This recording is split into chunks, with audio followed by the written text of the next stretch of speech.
Hello, everybody. Welcome to episode number 15 of the Game Changers podcast. My name is Quinn, and it's a pleasure to be here with you, as always.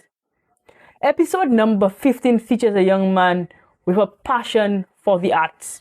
He's a cinematographer by profession, and he uses all his knowledge from across the board to make amazing content. His name is Jardé Pierre. Before we get into the interview, I want to let you know that we have been planning some amazing things behind the scene. You know, we've been out for about 2 weeks and I've been doing some amazing and some proper work to get amazing content out to you. Look out for our Spotify links soon. We're going global, going on Spotify, so look out for us very soon. I hope you enjoy this interview. Hello, Chad. How are you doing, man? It's fine. I'm good. All good. Nice and cool. Great. You know, I always say that it's a fantastic thing when I have creators here with me. Any type of creator, and you are somebody who I think of to be a ultimate creative, right? So I'm very, very happy to have this interview with you, man. Yeah, man. Great. So tell the people a little bit about yourself to begin, man. All right. So basically, I'm a cinematographer. Not many people know what cinematography is all about. Right. Anyone who sees me randomly, they just think I do photography or I do videos. But it's an entirely different aspect when I say cinematography. So cinematography deals with films and filmmaking, where I don't know how to explain it essentially. Basically, when I shoot a video, I look at everything cinematic and look at everything in terms of making it look like a film, making it look like a movie instead of just regular videos. Interesting. That's more or less all it is. Interesting. Okay, so as I said earlier on, you're a creative person, and you just said that you are a cinematographer. Do you have an idea of when you knew that, you know, okay, I am just a creative type of person. I'm a creative person. Do you have a specific point? I wouldn't say a specific point. I would say it's something that's always been a part of me. Got you. Because if anyone knows me, they know that I wasn't always doing this. Right. So growing up, I was a classical trained pianist. Nice. So that was when my creativity started. I started out with music, and then I've been doing music for the better part of 15 to 20 years. Got you. And then when I transitioned, I won't say transition, I would say doing music, I realized that I needed to do stuff like market myself, do music videos, to send to agents, to send stuff outside. And I realized that, hey, instead of paying someone all of this money to get it done for me, I might as well just do it myself. Right. So I actually sat down and I said, you know what, let me learn how to get to the videos, let me learn how to get to the stuff. So I found people on the ship, I asked them, okay, how do you do this, how do you do that, how do you do this, how do you do that? Then I bought my first camera, I bought a GoPro, and then I started doing all my videos with that. And then that transitioned into me buying another camera, and me getting gigs transitioned into me doing videos for other people on the ship, and them getting gigs, and then they realized, oh, he's really good at doing what he's doing. So, and it's just been growing from there and just keep on accelerating. And then during COVID gave me the time to really sit down and study the craft because there was nothing really going on during COVID. So I basically sat down home and just studied. I did course upon course, practice upon practice, and I just got better and better. Yeah. Lovely. I like that. So I see that you caught the bug pretty quickly. You got that photography bug pretty quickly, yeah? Yeah, pretty quickly. I resonate with that somewhat. Okay, where did this passion come from? So you said that you are a classically trained pianist, and you also are into cinematography, and you're into there's cameras initially, and then became a cinematographer. Where did this passion for creativity in general come from? Even from the piano side as well, from the music side. Where did this come from? Yeah. I, to be honest, I don't know exactly where it came from, but all I Right. can say is that it's in me. I can. There's one thing we say is like, creatives basically have a passion to create. Yes. That's literally what we have a passion to create, we have a passion to get stuff out. And basically we just use different mediums to get stuff out. Yes. Where it could be dancing, it could be singing, it could be playing, it could be an artist drawing, graphic design. As a creative, it's just the desire to create. Whatever your Mhm. passion is, it's just the desire to create. So I started out with creating music and getting my stuff out. And then I realized I had a love for photography, and me doing photography and then branching off to doing videography. I learned all the different styles of videography. And Right. I realized, oh, I really like shooting cinematic stuff. So I gravitated towards that. So it's like something that's just been inbred. Like it's like, think of, you wake up every day wanting to do this one thing, Yes. but the joy that it gives you, you could be dead tired, exhausted, but the moment you start shooting and it just looks perfect, you're like, yes. And then for some Right. odd reason, you just get the energy to do it for a couple of hours, hours Right. upon Right. hours. You Right. forget to eat, you forget to do whatever, you just at it, you just getting the work done. And that's what it is to have a passion for it. Yeah. Beautiful. I love that.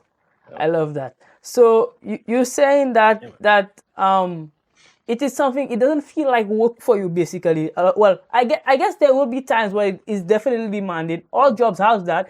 But generally it's something that you love All doing. jobs It's are different. just fun. Yeah. I like Mhm. that. I like that. I like that. Yeah, Okay. that's pretty much what it is. I tell anyone, if you find something that you love and you turn it into your career, and don't turn it into a job, turn it into a career where you choose to do it, not you have to do it. Yes, There's a yes. very fine line between having a job and having a career. When you have a job, you have to do it. You're working for someone, they're telling you you have to do this. If you don't do it, you don't get paid, that kind of thing. But if you have a career, it's like you just enjoying the motion. You just existing. You just, oh, I have something to shoot. I'm just gonna go have fun for a couple of hours, come back home and continue, Right, right, and right. it just goes like that instead of waking up and being like, I hate my boss. No, Right, right. can't do Got you. it. Yeah, man. I Yeah, got you, got you. I like that. I like that perspective. yeah, So so I know that you also yeah. have a business. So it's you are a business owner, right? Tell me a little bit Mhm. about your business. Yeah. Right. So my business is called right now. It's called Jardé Pierre Media Limited. Basically, it's a film production company. So we basically cover wedding films, wedding shooting, weddings, real estate, this regular everyday stuff, the business maternity suit. I don't focus on it. It's an Right. option that's there as well. But my main focus is corporate. Um, where it's short commercials, short ads, TV commercials, in addition to doing weddings and all that kind of stuff. Okay. That's my thing. And for Carnival, well, Carnival just passed by. We were hosting a lot of events. We did a lot of shooting and coverage of the events as well. Yeah. Nice. Nice, nice. So how long did you establish the business? So you said that you know you got the passion for cameras and cinematography, but how long did you establish you actually went into Mhm. business? How long have you been in business? Um, Officially been in business, I would say about in St. Lucia, I would say about maybe 3 years in St. Okay. Lucia. Okay. But I've been doing this as in cinematography for about maybe 7 to 8 years now. Lovely. Before COVID, I was Hmm. working with a production company out in Atlanta, called Up on Our Own Productions. They're Hmm. a company out in Atlanta. So I'm the video editor. So I edit all of this stuff and get all of that stuff sorted out. Um, and that's what I've been doing for a very long time. Is when I came to St. Lucia and then I realized that, hey, COVID is it and I cannot travel anymore.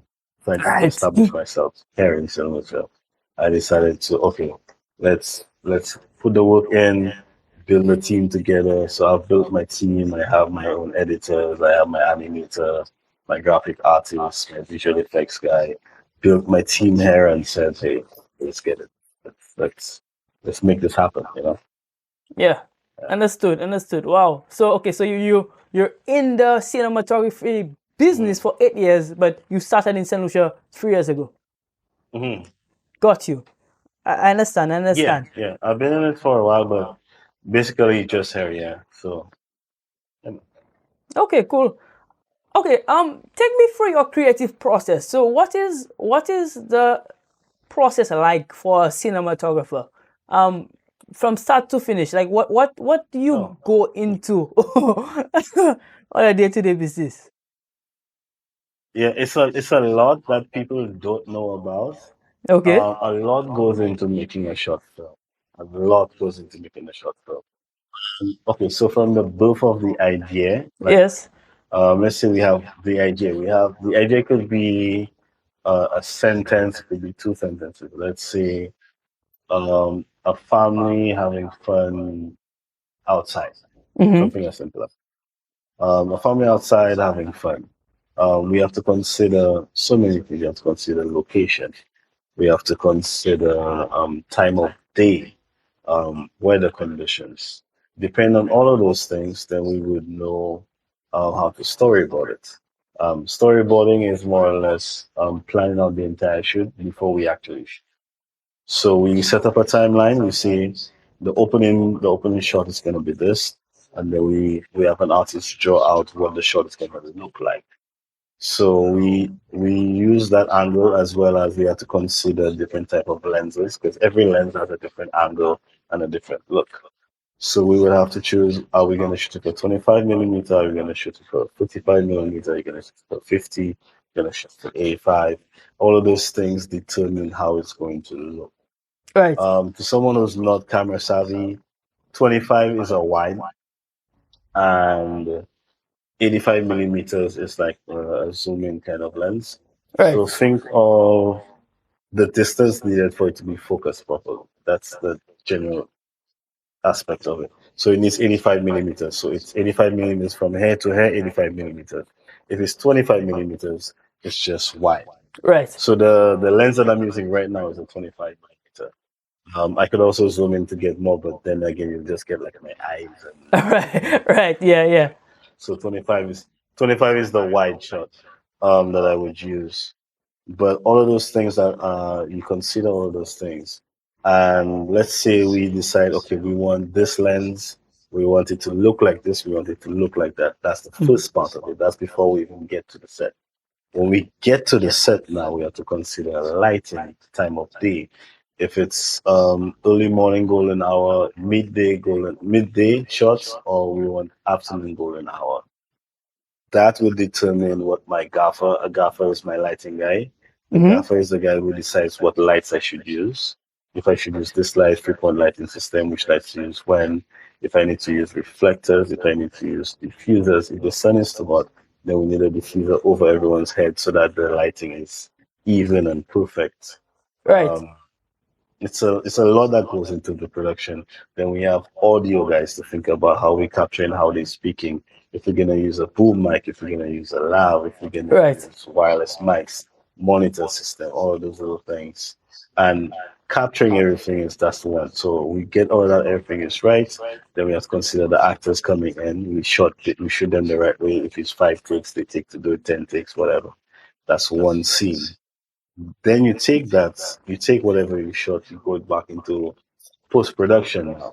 Post Yeah. production is another part of it where if you have to use visual effects, if you want to use. So we have the video editor.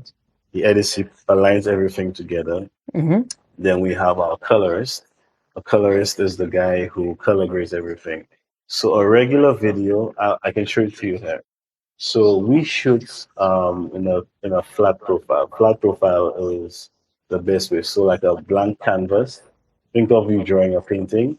You start off with a blank canvas, just white paper, pencil, black and white. So it Right. would look. Let me just memorize 5%.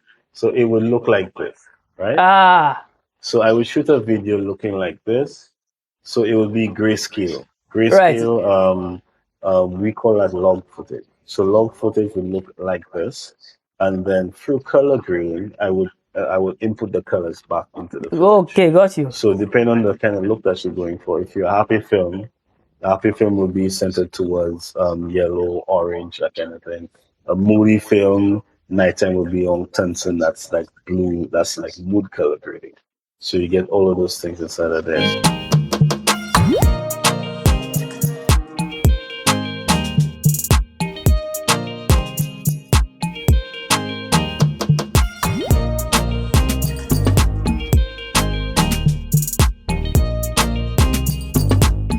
Game Changers proudly supports Kids Health Creative, a publishing house encouraging children ages 4 to 12 to live healthy lifestyles, all while having good, clean fun. Get their latest book, Be Smart, at 10% off when you use promo code QuinnST at checkout. That's QUINNST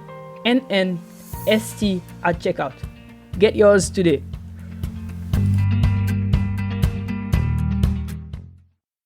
Hello everybody, I hope you're enjoying the episode. This episode was made possible through a platform called Riverside FM. It's a platform that I've grown to love, and it really does justice to creators.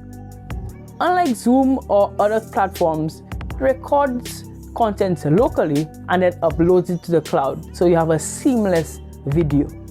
If you are a creator and looking to get into this space, this is the platform for you. Click the link down below to get started today. Want access to all things Game Changers? Here's what to do. Visit our website at changers758.myshopify.com. Get access to the latest podcast. Check out our weekly chess moves. Get yourself some neat merch, and so much more. We look forward to seeing you. Log on today.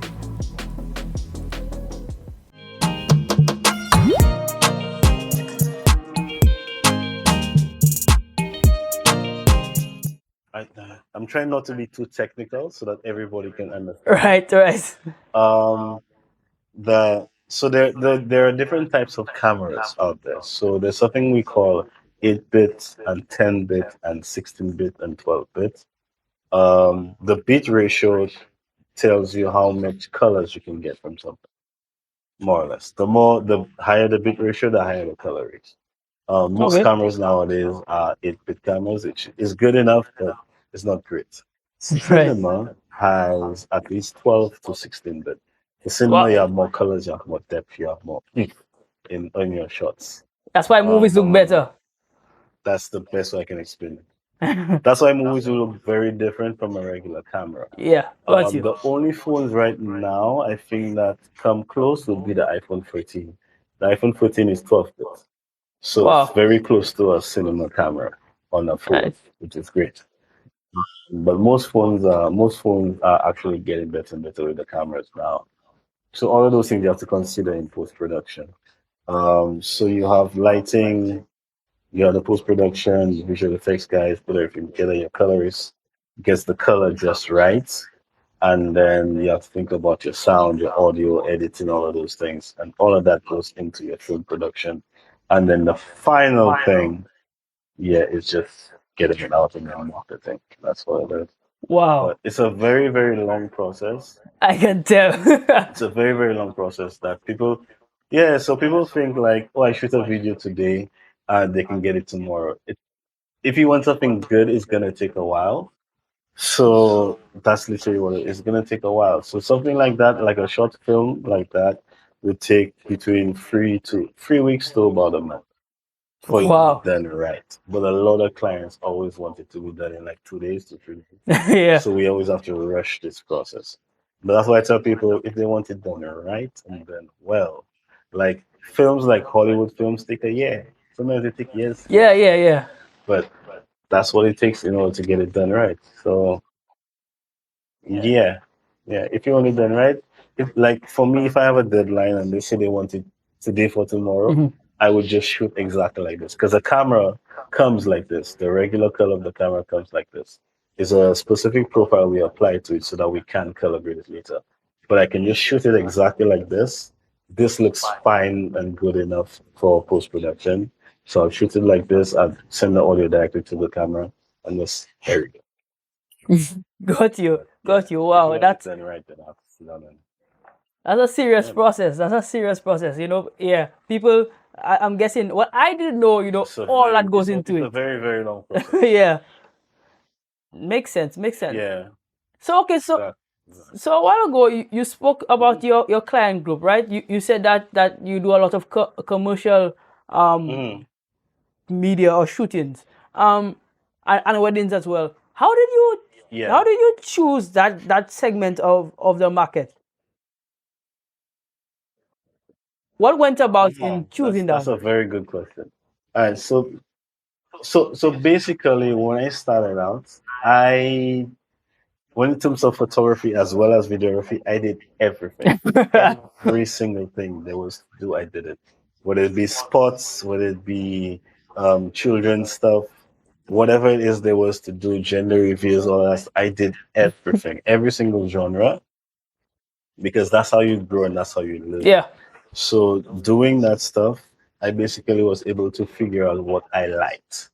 So after doing every single genre, every single thing, I said, okay, I like shooting weddings, I like shooting corporate, I like shooting this. So after doing everything on the broad spectrum, I chose to do these things instead of just saying randomly, I like this, I like that. Right. So I did everything. But what happens is that people need to understand as well is because I did everything, I can do everything. So even if I'm focused on weddings or I'm focused on corporate, I can still, if someone calls me to do something real quick, hey, can you just do a quick photo shoot for me? Yes, I can do it. It's a choice. Right. It's a choice matter, really. Because a lot of people know this. In St. Lucia, we have so many photographers. Too many, maybe. So many videographers. There's too many to mention. Too many to mention. So I tell people instead of focusing on everything, it is always better to focus on one thing that you really like to do. Focus on one and do it really well. I like that. So, like for my films, I do my films, and when you see a wedding film from me, you'll be like, wow, because I don't just shoot just a ceremony, I capture the moment. Right. So it's more than just have a camera and just having a camera up. Capture the moment, capture them being in love and showing them in love. And when you see the video, you'll just be like, everyone, I just want everyone to just watch it and be like, wow, Yes. that's wow. That's what I'm going for. Just a wow. Yeah. Yeah. They say that a picture, well, if a picture is worth 1,000 words, I don't know how many words a video is worth. A video must be worth Exactly. billions of words Exactly. because Exactly. It's worth so much more. right. There's one funny fact that I learned that a lot of people still don't understand. Best I can say, a video is literally just multiple pictures. Right. Right. That's all. A video is literally just multiple pictures, and it's just amazing what you can capture with it. Just amazing. Yeah. Nice. Nice. And I always say, film and this type of productions is the art of storytelling. Really, it's telling stories that way, and brilliant storytellers would, well, obviously, who have the camera skills, I think would do very well in an industry like yours. What do you say to that? Yeah, I mean, it depends on the story that you want to tell. Right. Because there are some videographers who like just flashy stuff and just throwing effects in. Right. I mean, for some arts and some styles, that's great. But my style is the narrative. Right. I shoot with that effect. When I'm shooting a music video, when I'm shooting an ad, shooting a wedding film, I always tell a story. So when you're watching it, you can see the start, you can see the middle, you can see the beginning, you can see the climax, you can see the end. So I always have a story to tell. But some guys is like just any and everything. So if you look at a lot of the denim segment artists, their video is just boom, boom there, boom there, just everywhere, all over the place. So that's why I said I don't. Unfortunately, I don't shoot 30 seconds. Right. Because that's not Right. but yeah. So each style and each genre has a specific style, I would say. Each genre has a specific style. And for me, my style is always the narrative. So it belongs everywhere. So it's just, yeah, what it is for you. Right. Nice. Okay, so earlier on you spoke about your music background. You said that you're a classically trained musician. And we know that music and video often goes hand in hand. Tell me about the editing process. Yes. Right? How do you find the right song for the right shot? Tell me about that. That okay. So finding the right song, finding the right stuff, that is also part of the storyboard as well. Okay, all right. So every video, every video, I would say should be, and that's not always the case. But if you every video should be edited towards the song Right. or towards the background music, you would say. So essentially, let's say if I'm doing a music video, I would always edit the song towards. I would always edit the video to the song, and I would be shooting based on that effect. So let's say because there's something called transitions as well, meaning from each clip to each clip. Yeah. So based on the song, you shoot a certain way. You would plan your shots a certain way. So you know, let's say if I'm doing a quick B-roll film and it's a very fast B-roll. So basically, the camera movement would be from the left. You come here, you pause, then you move out. So it's very quick and fast paced for B-roll films. So it's just come out, in, out. And then I would shoot that with a high frame rate so that I could slow it down later on. Nice. Time it speed ramp here, speed ramp here, go down. Speed ramp here. Based on the music. So for music wise, it's based on the music. The music is everything. Based on the emotion that you're trying to convey, based on the mood of the film. So let's say if you're doing a promotional stuff, you have a certain style. The hopeful, the happy, the energetic one. You have the basically the promotion. If you have a wedding film, then the wedding film is going to be a little laid back, maybe a classical piece, maybe one that's the emotion or the mood will be like a hopeful kind of mood where you have a lot of string, a lot of orchestration. If you have what other style is that? Music video obviously is for the song. But your music for the video that you're doing is directly influenced by the mood and what you're trying to create. Your target audience as well depends on that. So already the older crowd prefer things very slow because a lot of them would have eye problems, Right. flashy all the time. Right. Older crowd from like 40 onwards with like a slow paced stuff to just relax and just watch. But someone from 18 to about 30 would be accustomed of flash, flash, flash, flash, flash, flash, flash. They're accustomed of seeing videos more fast paced. For example, like all the TikTok. Right. Right. It's like Right. so all of that stuff would pertain to a younger crowd, and that's literally what it is. So the music is entirely determined on so many things, like your target audience, the mood of the film, and all of that stuff. So that's how music ties into all of those things. Yeah. Nice. And I'm what I'm hearing you preaching there is basically know your audience, know your target, know who you're trying to do this for. So know your target audience, know who you're marketing to, know who the clients are. Exactly. If you know that, then you know what kind of film to produce. If you know that, you know how your video is gonna look as well. You know how it's gonna, you know, even certain colors, even certain how you color grade. If you want to make the colors pop, if it's very saturated, if it's very contrasty, you know who you're marketing to. Like there's one joke that's made around filmmakers, like if your camera is trash, then it's gonna look like the Matrix. Right. Green everywhere.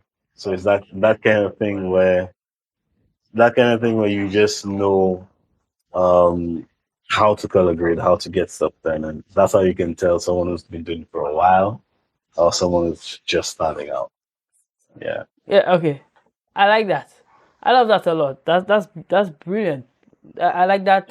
Yeah, man. That combination, and I think that your background in music really helps in that regard. It tells you a little bit. Yeah, it does. It does. It does a lot. I like that. Okay. All right. So we're wrapping up this segment of the interview. Tell me how can somebody get in contact with you? How can somebody reach out to you and get in Oh, contact with you? I'm very simple. I'm very easy to find.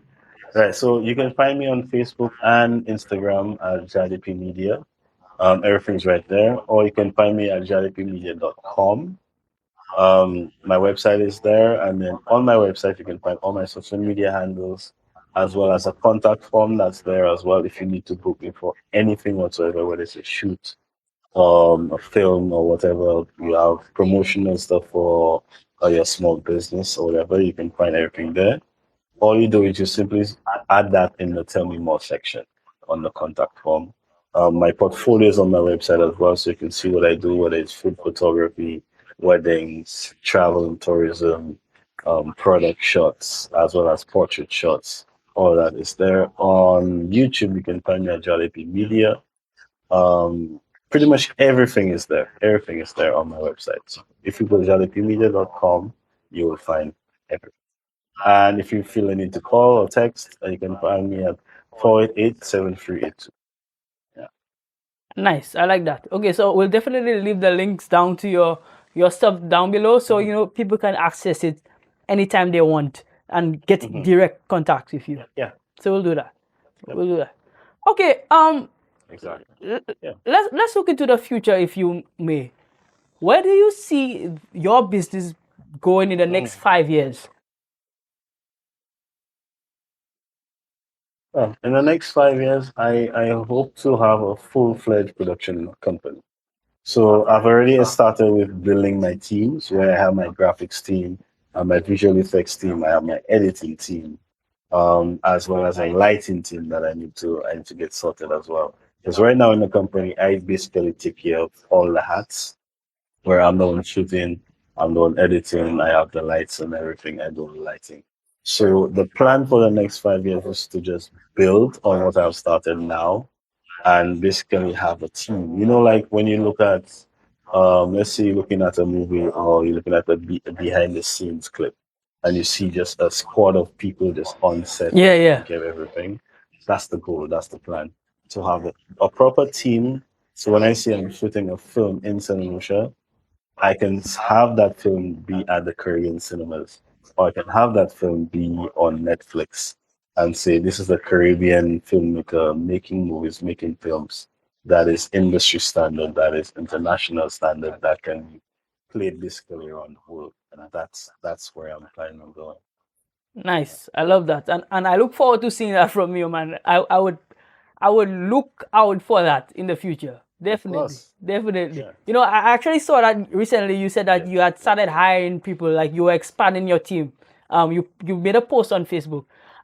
So Yeah. definitely, people who are interested, Yeah. like you said, check out his page, and maybe you can fall in line with a entrepreneur who is definitely going upwards. So this is somebody that you want to connect with, guys. Definitely, Exactly. 100%, 100%.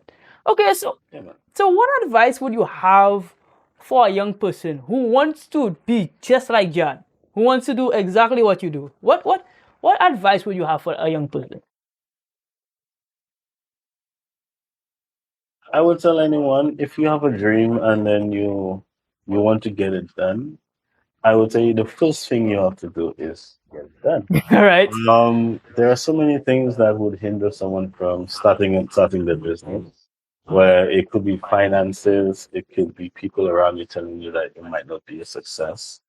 I would tell anyone the most regrettable thing by anyone 70 years old, 80 years old, is the road not taken. So if you have an idea for something, you have an idea to get your business out there, just go for it. Take the leap of faith and go for it. Because that is what makes a good business person. Someone who takes risks and someone who just goes out there and get it. However, in going out there and getting it, always make sure you know what the risks are. because there's something I was speaking to someone about recently. I was telling me about you must always ensure that you have continuity of business, and continuity of business deals with what would happen on a rainy day, what can happen, what measures are you put in place to ensure that your business continues to happen on a rainy day. Yeah. For example, let's say I'm doing a shoot somewhere and then it rains. And then my camera gets wet and it gets damaged. What measures do I have in place? Let's say I will shoot the very next day. How can I move forward? Then it's all of those Yeah. things. For me, that's why I have more than one camera. I have more than one camera. So if anything happens to one, I have the other. And that other one can do work for me until I can buy another camera and continue going and keep the process rolling, keep the process going. So I would tell anyone the first thing you would have to do is surround yourself with people who are like minded like you, or someone who you think is successful enough, or someone that you deem to be successful or somewhere that you would like to be. So you pick the brain, see what they did to get to where they are, see how you can elevate yourself to be on their level, and just learn from them. Because the way you get successful is through networking. And that's literally all. You keep on networking, you keep on asking the right questions, you see how you can elevate yourself business wise, and just keep at it. Just keep educating yourself and keep going forward. That's all it is. I like that. Just go for it. Great advice. Great advice. I will take that for myself as well, and for sure our listeners will take that as well. 100%. That's great advice. Yeah. Okay, so we have wrapped up the first segment of our interview. Now we're moving into some of the light-hearted questions, some of the more fun questions. We call this segment quick hitters. So it's light-hearted questions is questions that would tell about your personality, right?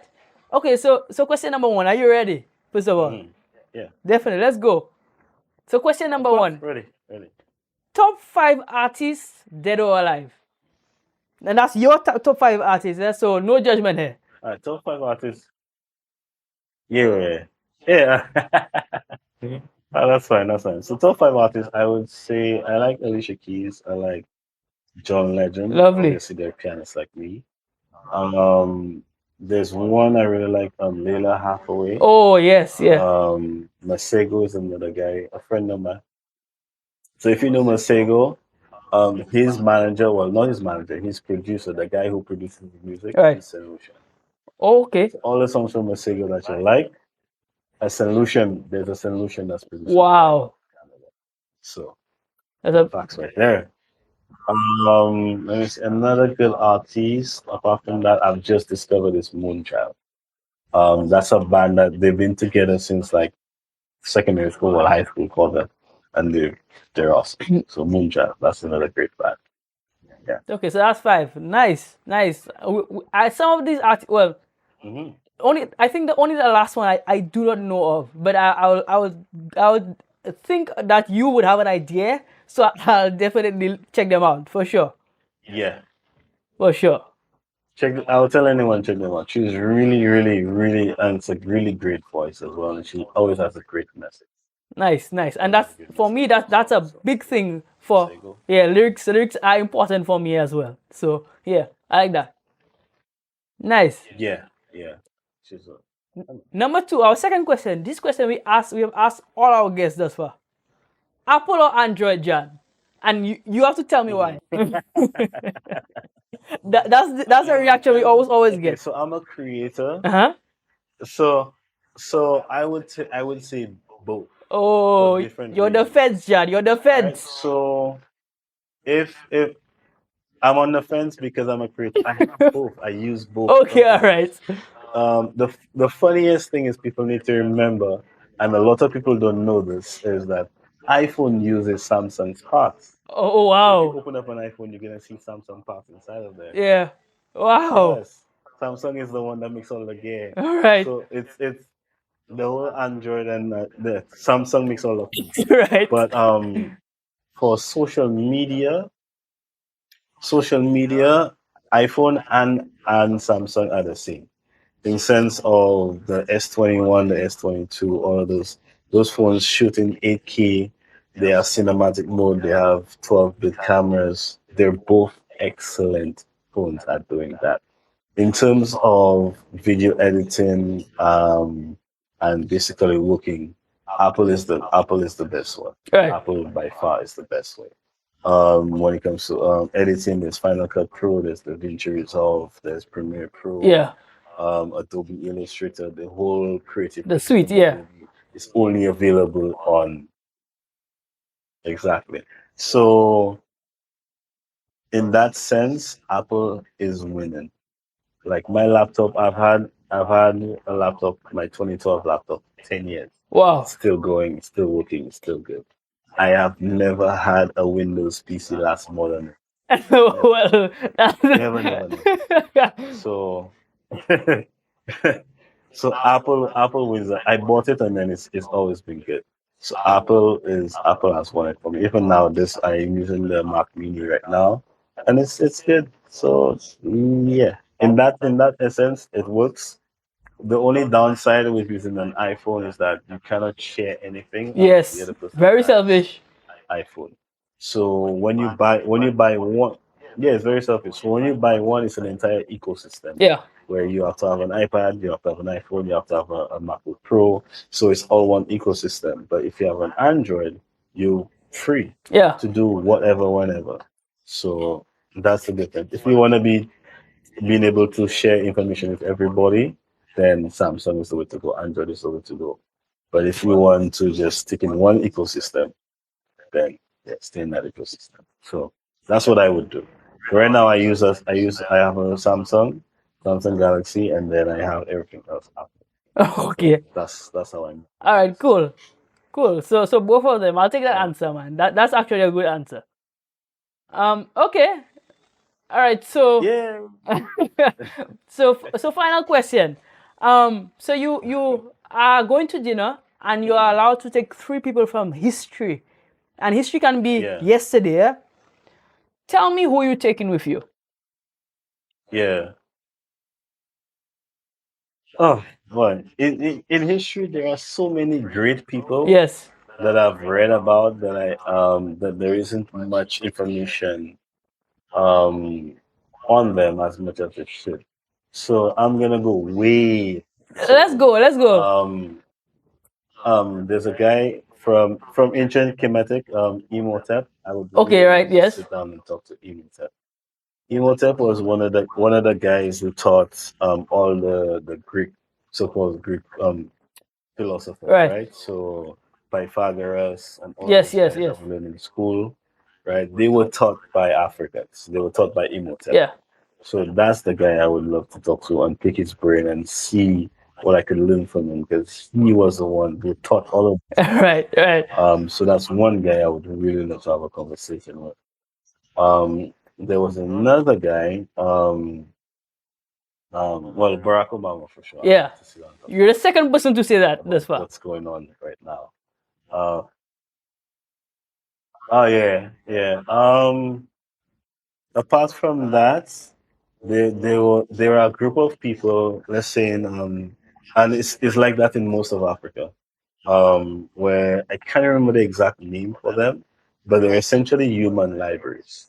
Okay. Um, and I would like to just have a conversation with them where they base all the stories of each village. They're told to that one person. Everyone tells it to that one person, and before that one person passes, they pass on the knowledge. Ah. Okay. Yeah. Yeah. And that's how it goes on for generations upon generations.